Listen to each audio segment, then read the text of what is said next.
And good morning and welcome to another one of our Third Way Dialogues. I'm so happy to be back with you. As most of you know, my name is Antjuan Seawright. I am a senior visiting fellow with the Third Way. And Third Way, we are so grateful for the Third Way community that you have been with us all year long through the pandemic. Through these virtual sessions, we've had some of what I believe to be the most interesting and influential members of Congress to join us through our dialogue series this year. And I'm so thankful for all the members who I call dear friends and colleagues and people I worked with for some time in my career. And I'm just so thankful. And today I have the highest honor to have with me. I always call her the boss lady because she is my former boss when she was the chair of the DCCC. In a very consequential election year, we were able to retain our majority. Certainly, Cheri Bustos is no stranger to the Third Way community. She's no stranger to what I would believe to be moderate Democratic politics. She's no stranger to knowing how to win in places where other people perhaps could not. Former reporter, you know her background, you know her bio, but most importantly, Cheri Bustos is a friend of Antjuan Seawright. And every single Sunday I get a chance to speak with my father. My dad always reminds me the true measure of friendship is someone who will defend you and advocate for you in your absence. And that I can say about my friend Cheri Bustos, the Congresswoman from downstate Illinois. Cheri, Congresswoman, so good to have you with us. Well, Antjuan, let me just say what a dear friend you are to me.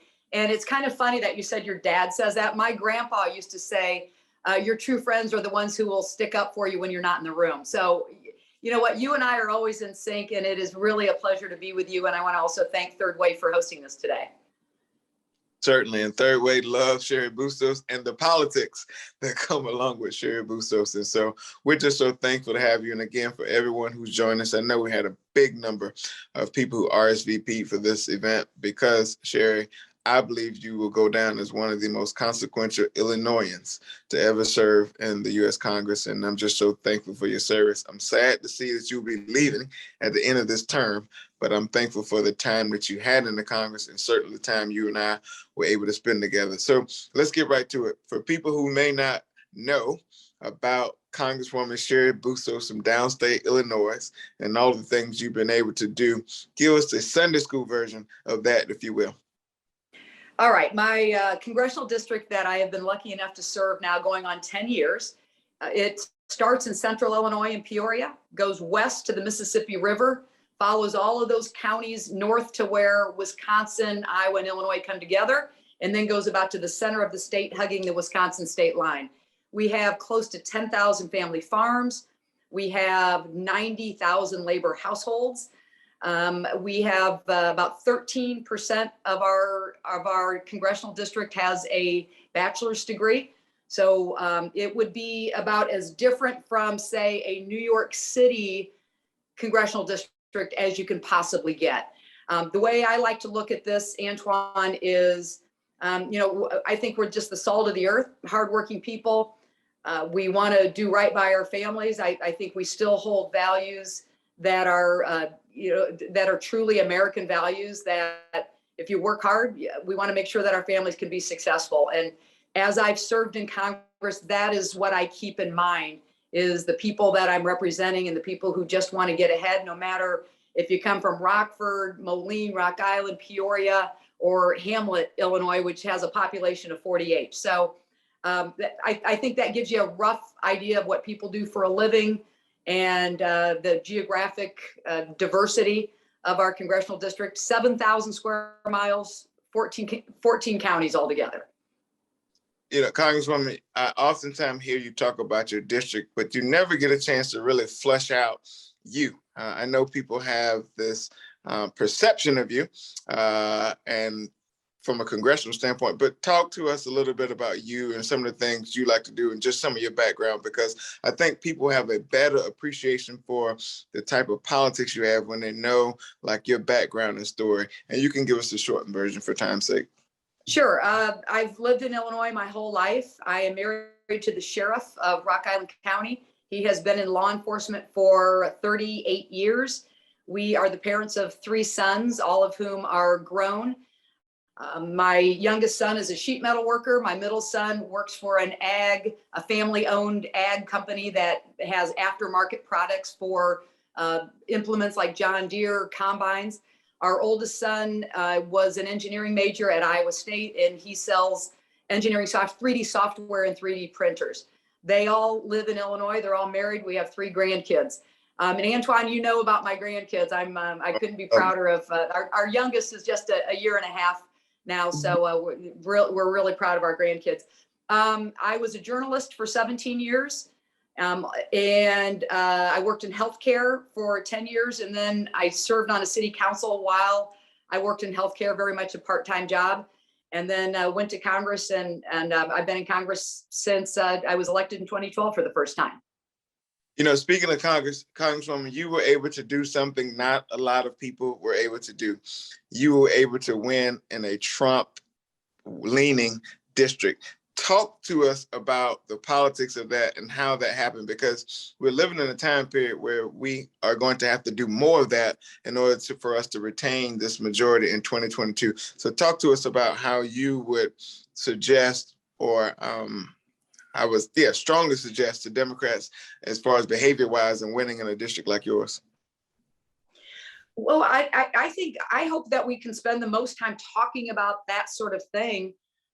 What we need to do as Democrats to be successful going into next November's election, what are called the midterms. So just a little perspective. So when Antjuan introduced me, he said, I'm a downstate Illinoisan. In Illinois, we have 18 congressional seats, and we have 13 Democrats right now and 5 Republicans. 12 of the 13 Democrats in our Illinois congressional delegation are in Chicagoland. There's 1 in downstate, and that's you're looking at her. And so the reason I bring that up is our politics are such that the expectation of people in the congressional district that I serve are that you work hard, that you may go into a town or a bar or a union hall or a farm where maybe the folks there aren't Democrats or all Democrats, and yet you got to be willing to show up. So work hard, show up, fight for the people at home, and get results. And I think it's as simple as that to be successful. So I won by 20 points in 2016 when Donald Trump won. It was the biggest margin of any Democrat in the country in a Trump congressional district. 4 years later, Donald Trump won our congressional district, and I won by 24 points at that point. So I just bring that up because, I'm sorry, 2 years later, I won by 24 points in a congressional district that Donald Trump won. Look, Antjuan, I don't think it's a whole lot more complicated than making sure that when I mentioned Hamlet, Illinois, its population is 48, but I used to drive through this town a lot, and I would always say they have this beautiful sign out front that says Hamlet, Illinois, population 48. And I would wonder, who are the people who live here? I would see these grain bins there. I knew that there was a hog farm. I could see that. There were some beef cattle that were there. I could see them from the road. But I wondered about it. And one Sunday, I spent the day knocking on every door in Hamlet. And it was right after John McCain had passed away. And there was a woman riding down the street on her John Deere tractor. And she recognized me, and she said, "Hey, what are you doing in town?" And I said, I've driven through Hamlet, and I just wanted to know about the people who lived here. And she said, "Well, I'm the last house on the left as you're leaving town. So would you mind stopping by my house when you're done?" I said, "Absolutely, I will." So I go to her house. They're hog farmers, and they pulled out a couple bottles of Guinness beer, and they wanted to toast John McCain and wanted to know if I would toast John McCain with them. So we just had a great conversation. And but I bring up that example, Antjuan, because we've got to know people at a different level than just what we learn from polling or from people who make phone calls and do surveys, that sort of thing. And as a former reporter, how I learn is by immersing myself. And so doing the door knocking or doing what I call Cheri on shifts, which is when I job shadow people. I've done 113 Cheri on shifts, everything from I'm a certified forklift driver. I've changed street bulbs, I don't know, 20 feet up in the air from a cherry picker. One of my most recent ones just few weeks ago now was I processed carp, these giant Asian carp out of the Illinois River alongside a fisherman who had been fishing since he was 16 years old. And now he's in his 40s. And so you think about when you're working shoulder to shoulder with people who work really, really hard, like that fisherman, you get to know about people's, their hopes and also some of their challenges. And it's my job that when I go out to Washington, where I'm sitting right now, that I picture people like the fisherman or like the guy who changes the bulb on the street lights. That is what I picture. And those are the people who are my bosses. That's who I report to. Cheri, you and I have had this conversation in private, but let's really do some public fluff to it. The rural voter in America has, I think the tectonic plates have shifted in such a way that they seem to believe that their values and that their core beliefs do not line up with what we know the Democratic Party core values and beliefs are. Talk about rural voters in 2021 and how we're going to have to really block and tackle a bit more in order to get them on board in 2022. Because if you look at the past few elections, we seem to be losing more of them than we're gaining them. And we have some unique, I think, positions to people like you. We're able to bring them on board and some others. But overall, we're having some slippage with rural voters. Talk about that, if you will. Yeah, so a further perspective about the congressional district I serve, and I think that will add some context to me answering this question, but 85% of the towns in the congressional district that I represent have 5,000 people or fewer living in them. And 60% of the towns have 1,000 people or fewer. So it is very much a rural district. And it's very much an agricultural driven district. It's a district where we still have way too many families who don't have access to high-speed internet. It is a district that we have, I told you before that almost 90% of the people don't have a bachelor's degree.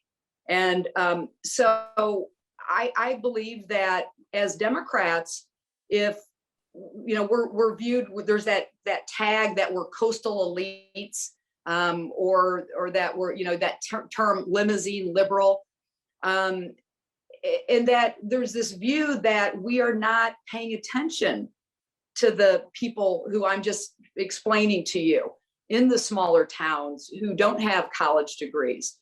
And so if we as Democrats are going to choose to ignore small town America, we do that at our own peril. And frankly, we do that if we continue to do that. And I'm somewhat critical of our party for not paying enough attention to our smaller towns. And if we continue to do that, we're not going to do well at the ballot box going forward. Look what just happened in the state of Virginia. It was a state that Joe Biden just, a year earlier did well. And yet we lost that race for governor in the state of Virginia. The thought there, and I didn't have anything to do with the Terry McAuliffe campaign for governor, but what I've read about it is that the idea was that they were going to run up the score in the cities and didn't pay the attention that they should have paid to the smaller towns.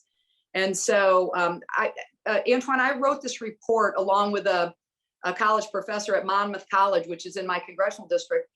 He and I wrote this report called How to Win. And we profiled 25 Democrats who have been successful in Republican areas. And you guys, if you just, Heather can probably put a link to it, but if you just Google How to Win in Bustos, you can just download that, or you can take a look at it, read it online. But there are some really, really important lessons in there if we as Democrats want to be successful. The whole idea that you talk to people at the Tractor Supply even more than you talk to the people at the Trader Joe's, because it's a different kind of person who shops at Trader Joe's than shops at the Tractor Supply. And that is what I have done since I've been in elected office. It is what I will do until I'm done being in elected office. And it is really the joy that I take away from being in this job, that I can talk to, whether it's the fisherman, or whether it's the UPS driver, or whether it's the welder, or the guy who's pounding iron down the street from where I live in 90-degree days when you go inside the foundry and it is literally 110 degrees in there. These are the people who make our economy tick, and they're the people we ought to be listening to and talking with and getting to know. Congresswoman, the one thing we often hear outside of the DC bubble is there's a disconnect with messaging. We, as the majority whip laid out on the floor a few weeks ago, I like to tease him, say he stole my lingo, but he laid out the three-legged stool analogy. We have the American Rescue Act, which I oftentimes refer to as the American Survival Plan. We have the infrastructure bill, the bipartisan infrastructure bill. I call it the Great American Update. And soon, prayerfully, we will have Build Back Better, likely into next year. We have a three-legged stool to stand on politically. Yet, if you step outside of the DC bubble and if you log off Twitter for a second, most people, in particular rural America, cannot figure out what Democrats have done for them, what they've done for their families or their communities. How do we frame that, and how do we package that message, put it in a bow, and deliver it to households all across the country, even those who may not have access to the internet, who may get their news in a very slim canal, or who even do not pay attention to politics except when it's time for an election? Well, first of all, we talk about it in terms that are ways that people, for instance, in where I live, that Midwesterners talk. Antjuan, you come out here in DC and you hear people talk about BBB, which stands for the Build Back Better Act. Or for a while, we heard people talking about the BIF, which was the bipartisan infrastructure. I forget what the F was. And so we in our office have a rule, in whether we're in Washington, D.C. or at home, we don't use acronyms. Because if you use acronyms when we're in meetings in our office, when you go outside, you're going to talk that way. That's not the way people talk. And so you talk about even the Build Back Better. I think you talk about, you guys, this is going to change your life. We are all of a sudden going to take a look at public education, and your 3 and 4 year old that you used to have to pay to go to preschool. Well, now that's going to be part of our public education system. And the fact that at home, where we have still a slim majority of people who have access to high-speed internet and they can't sell their stuff online because it's too hard to get that all figured out. They can't start their small business. Their kids have to go to the little stoop outside their public library to glom onto the internet. Well, all of a sudden you're going to have that internet, and you're going to be able to do your homework at home without having to go to the library or outside your high school. You're going to be able to start that business. And you're going to be able to do that precision agriculture that you need to do to be a better farmer. So that's how you talk about what does this mean to people's families. And, the fact that we have this child tax credit, I can tell you most people don't even know what a child tax credit is. But if you say you're going to have more money that's going to come your way if you have children, so you can afford that child care that you need to afford, or you can make sure that if you're living literally paycheck to paycheck, that you're just going to have a little bit more, and you're going to be able to do a little bit more for your kids. That's how we talk about it. I know everybody's always looking for a slogan. And I can tell you some slogans that have been attached to Democrats that we should never be using, should have never been used. That's a whole different discussion. But everybody's looking for those slogans or those kind of clever lines. But you talk about it in ways that people understand about what it's going to mean for their families and how it's going to help them succeed. Because Antjuan, in the end, whether you live in a little bitty town or in a big city, you want to be able to get ahead. You want to be able to be successful. You want things that are good for your kids. You want your kids to have a good Christmas. Just all that stuff. And it is not different. That those basic human wants and needs are really not different from person to person, whatever your background is. And so that's a little bit of a long answer, but I think that's what we do from a messaging perspective. No, it's a great answer, and I think you've touched probably all four corners of the square with your answer. But Cheri, I want to go back to rural voters for a minute, because this as someone who's been doing this business since 2000, so that's 21 years. I've just seen the evolution happening, and not necessarily in a good way. What do you think the biggest challenges are for rural voters in this country, and the biggest challenge for us as Democrats in connecting with them? Because it seems as if between misinformation, disinformation, and I think my mother may be watching, and I don't want her to hear me say this, but lies that exist on the internet, and all the things that people have been hoodwinked to believe that Republicans are delivering for them, and they're truly not. And if you look at what we've done and what we are doing, people seem to press the ignore button on that. And so what do you think those challenges are, and how do we address those challenges? How we make people realize that when you vote against us, you're actually voting against your own interests? Well, this is probably not going to be a very popular thing to say, but I think we have a brand problem in the Democratic Party in rural America and small town America. I've been a Democrat my whole life, and I'm proud to be a Democrat. I'm proud for what we stand for as Democrats. We want people to succeed, and our policies reflect that we want people to succeed. But we have, back to the slogans, there have been some slogans that have come out of people in our party that have been very counterproductive. And, let me, my communications person probably, because I know she's on this, she's not going to be happy that I'm going to bring this up, but I'm going to. I'm married to the sheriff of our county. He's been in law enforcement for 38 years. And I love him dearly, and I respect him. He has an unblemished record for being fair to people he interacts with, whether it is his deputies or whether it's people in the public. He does not have any blemishes on his record. And I'm proud of that. There are a lot of great, caring, wonderful police officers in this world. And yet somebody came up with this slogan, defund police.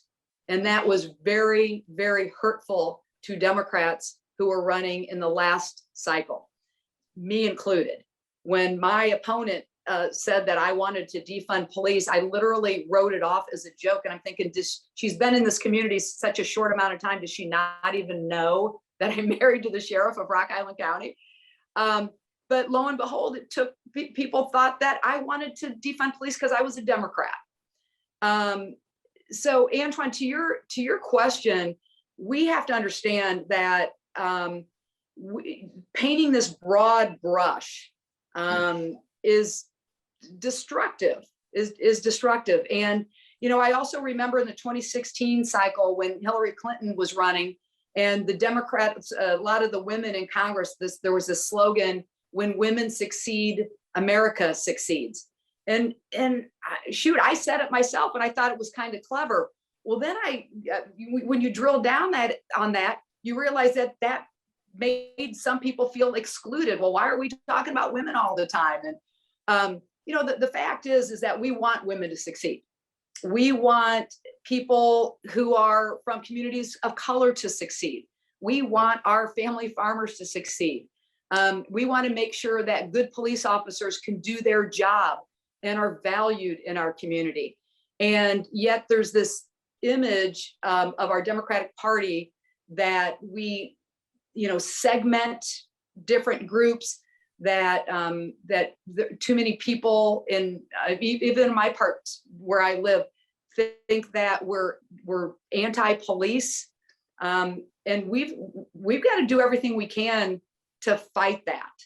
I started something 5+ years ago called Build the Bench, because I wanted to train people to run for office and to win. And that means in even Republican areas. I wanted to train Democrats who could run in areas that are difficult for Democrats and win. And our message to these folks is this: when you're running, this is about lifting everybody up. And we have had some tremendous success. Half the people who have run for office who came from our program have won. And I'm talking about, I'll do, Rita Ali, who's now the first woman and first African-American who's ever been mayor of the city of Peoria. She was a graduate of our program. The coroner of Peoria County beat a 20-year Republican incumbent when he ran for the first time, Jamie Harwood.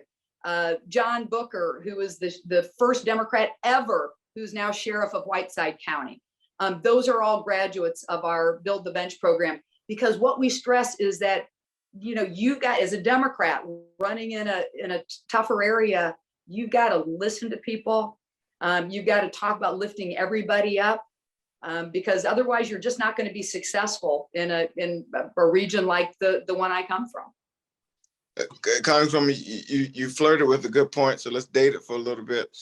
We oftentimes in our business, we focus so much on the stuff upstream that we forget about the stuff downstream. And if you look at what's happening across the country, if the federal fix does not happen with voting rights and some of those issues, we are going to be dependent upon a more local and state level fix. But sadly, we have not made real gains. In fact, we probably are straining right now at legislative seats all across the country. Can you talk about why those races downstream are just as important as those upstream? Yeah, I mean, that's our bench. The reason I call our program Build the Bench, and part of it is I'm a former college basketball player, and I always like to look at a lot of things through a sports lens. But if you got your 5 people on the floor playing a basketball game, and one fouls out, or one gets injured, or one is tired, you better have a strong bench if you want to be successful in that game. So you got to be able to pick that 6th person and that 7th person to come out and play. Those people in those down ballot races are the people who on the city council today will be running for state rep tomorrow, and will be running for Congress after that. And who knows, could be running for president of the United States down the line. Look at Barack Obama, who first served in the state legislature, and then the U.S. Senate, and then president of the United States. So that's why that's important, to be able to train people and have people ready to move up, and who understand I served on the city council in the city of East Moline. My whole political base was 3,000 people. I represented 3,000 people in my ward. So not a huge political base, but that really gave me the understanding about what it meant to put that stop sign in, because people were concerned about their kids being hit by a car. It gave me the know-how that when my neighbor was walking down the street with her water bill and was furious about her water bill being wrong, that how you deal with that. Or the person who ran the downtown business, who every time there was a little weed growing through the cracks of the sidewalks, wanted to make sure I knew about it and what was the city doing about it. But that's politics at the grassroots level, and I think it's very important that we get that right and figure out how we're going to win those races. To your point, Antjuan, about voting rights, we're in the longest existing democracy in the history of the world, in the United States of America. It is compromised right now. Antjuan and I we're sitting in different locations, but we're both in Washington, D.C. right now. I'm going to be going over to the U.S. Capitol building here in the next couple hours to vote. I'm telling you that we should all be severely and deadly serious about our democracy and how that it is at risk right now. I was sitting on the House floor on January 6th during the insurrection, and I was literally a few seats away from where that mob stormed through tried to storm through that center door to take our lives or hang us or whatever they wanted to do to us. And yet we have people who denied that that actually was an insurrection. We have people who say that they were just tourists. I'm a former journalist. That's what I did for a living for 17 years, and I value the truth. And I don't know if we have any reporters covering this, but these are not equal equivalents of what we're trying to do to protect voting rights and what my friends on the other side of the aisle are doing to take away voting rights. What my friends on the other side of the aisle did to not certify the Electoral College votes after that insurrection. This is no joke, you guys. And our reporters need to cover this accurately. Anybody who cares about this democracy needs to get involved and needs to make sure that we protect and grow voting rights. Voting should not be complicated. It should not be complicated. We have to do everything we can to protect everybody's right to the ballot box. And but take this very seriously. I have never, ever in my life been so concerned about the state of our democracy and the future of our democracy. And Congresswoman, that's a good point. You know, I oftentimes say voting rights is the most consequential issue of our day, as it was for my sharecropping grandparents. The sad narrative about that is that the fact that the same fight they had in their day is the same fight that I'm having in my day. And if we don't get this right very quickly, there will be another generation of people who have this similar fight. And so we know voting rights is critical. Give me two examples or two, maybe three other things you think are probably the items of today that are a must do for Democrats in order for us to have a chance at success next year.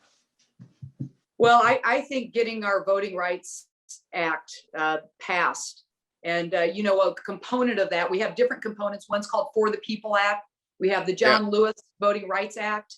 We now have a new component of that that looks at the executive branch, the what happened under the last presidency and the abuses of the executive branch were just obscene. So we actually have kind of three components of that. I think all three are critically important that we get that through. What's the problem with that? Is it takes 60 votes in the Senate. We can pass all of these, and we have passed two of these out of the, we're going to actually pass the third today out of the House, but we literally don't have support from the Republicans on things like voting rights, on abuses of out of the White House, out of making sure that you know that especially in the southern states where there have been some terrible abuses that have left entire the African American voters out of the equation, that to make sure that we're protecting that. This is all at stake right now, and if we can't get this passed, I do believe there's a direct correlation between these three bills and the future of our democracy. On top of that, Antjuan, those are all kind of under one umbrella because it's all about voting rights and frankly abuses that have happened out of the executive branch. Things like the bill that we're voting on today would require anybody running for president to disclose their income tax returns for the previous 10 years of their life. You know what? I think we ought to know what people have done along those lines. It's something called the emoluments clause, and I know that's a word that I wouldn't use in typical conversation, but that takes a look at if a person is who's in the presidency is gaining from say a business perspective, they or their family, and which is it's against the law, but we've got to beef all of that up. And I would say the other thing, Antjuan, is we have to make sure that we deliver on what we've promised that we're going to deliver on, and that is rebuilding our country. We passed the best and biggest package of rebuilding our roads and our bridges and locks and dams and our rail and our airports, the biggest package since the Eisenhower administration that President Biden has signed into law. That's major. That's part of what we ran on and said we would deliver. And now this new bill that we are negotiating that is on the Senate side that will create all of a sudden, you know, we always talk about K through 12. Well, we're going to now talk about 3 and 4-year-olds being able to be part of our public school system. And then also making sure that if somebody wants to go on to college for, say, grade 13 or 14, if you want to look at it that way, that's affordable for families. So affordable childcare, which is a huge impediment to people being able to go back to work or being able to raise their kids in a way that their kids will be able to get ahead. Those are part of this next package that we are negotiating right now. And I think it's critical that we deliver on that. And the other thing, Antjuan, you said 2 or 3, inflation. We have some key economic indicators that are actually good. Our unemployment rate is very low. But when you're filling up your gas tank and you're seeing that 3 is the first number on your per gallon, that's a concern. That at home, it's about $3.35 a gallon right now. When that goes back down to 2 something, we're going to start feeling a little bit better. When we go buy that slab of bacon and those prices start going back down again, we're going to start feeling a little bit better. But right now, that's a big concern. I'm proud of President Biden for tackling that. Look, he's getting on the phone and talking to the CEOs of the biggest retailers to make sure that they're part of the equation here. He made sure that the ports where all of our goods are coming in and going out are operational 24/7. And I think Joe Biden is the right man for the job, and I think we're going to get this under control. But that will be critical that we do get inflation at a better place, and where we go to the grocery store, we go out and buy something, we're not feeling like, wow, that sure feels like it's my money's going a lot faster than it used to. Congresswoman, I got 2 things, and I'm gonna let you go because I don't want Heather to beat me up afterwards. Advice for Democrats going into what could be an election that will determine 3 or 4 generations' future. What advice would you give Democrats who are running next year? Well, get off the interstate and go down the country road. Go into places that maybe are not comfortable for you. Maybe you think it's full of people who don't agree with you as a Democrat. Go in and listen to them, and then base what you're going to do and whatever the elected offices that you're running for on those people. Because if you're elected, as I said earlier, they're your bosses. You know, the 711,000 people in the congressional district that I am lucky enough to serve, they are my bosses, nobody else. It's not the Speaker of the House. It's not the President of the United States. It's not any of my colleagues in leadership. It is the people. And, you know, when I was lucky enough to be elected among my colleagues to be the co-chair of what's called Policy and Communications a couple cycles ago. And I still remember being in a caucus meeting and one of our members coming into that and saying, what do we even stand for as Democrats? And as the co-chair of Policy and Communication, we did all these listening sessions and we came up with something pretty simple. And it was 3 words. And we answered that question. And that is, what do we stand for? We stand for the people. And so if you're running for office, don't ever lose sight of that. Think about the woman and her husband and their son who were kind enough to invite me into their home in Hamlet, Illinois, population 48, on their hog farm, them pulling out the Guinness beer and us toasting John McCain. Think about people who that is meaningful for them in their day-to-day life, that as a Democrat, we could go in and we could toast the guy who was a Republican nominee for president of the United States on his passing. So that's who I want to make sure that, you know, to my dying day, that I never lose sight of what it has really been really one of the greatest honors of my life, to represent these 711,000 people. And I don't ever want to forget the fisherman, the welder, the sheet metal worker, the teacher, the police officer, the people whose kids need a little help. Those are the people I want to make sure that I always picture when I got my, let me see, let me hold this up real quickly. I've got something, this is my voting card. This is what, every time I go on the House floor, I have to put this in a little slot to vote yes or no. And it is, when I do that, with this card and I vote on all the legislation, the federal legislation, those are the people I want to make sure that I'm picturing is the people who work so hard and just want to get ahead, and they have earned and deserve to have people representing them who aren't going to forget that. Congresswoman, I know we're short on time, but very quickly, can you tell me about this so piece of consequential legislation you're working on that you have told me is probably one of the most important things you would do in the United States Congress? And we have probably a minute and a half, or Heather's going to be down my throat. Are you talking about my forced arbitration bill? Absolutely. Okay.